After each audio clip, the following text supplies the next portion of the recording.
शोधण्यासाठी. तेव्हा blue giant मधून एक ट्रान्सपोर्ट शटल त्यांच्याकडे येताना दिसतं.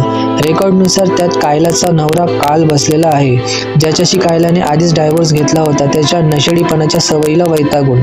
पण शिपला डॉक केल्यानंतर त्यातून कोणतरी वेगळाच माणूस बाहेर येतो.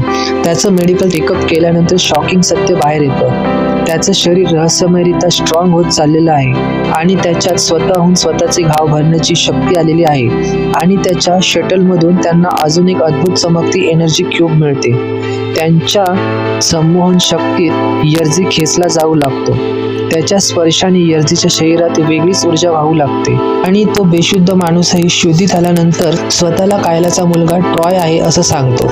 तो कायलाशी अशा प्रकारे बोलतो की जसं तो तिला पर्सनली ओळखतो. तो परत परत आपल्या पित्याची वार्ता काढतो. तो सांगतो की कसे त्याचे वडील मरण्यापूर्वी पश्चाताप करत होते.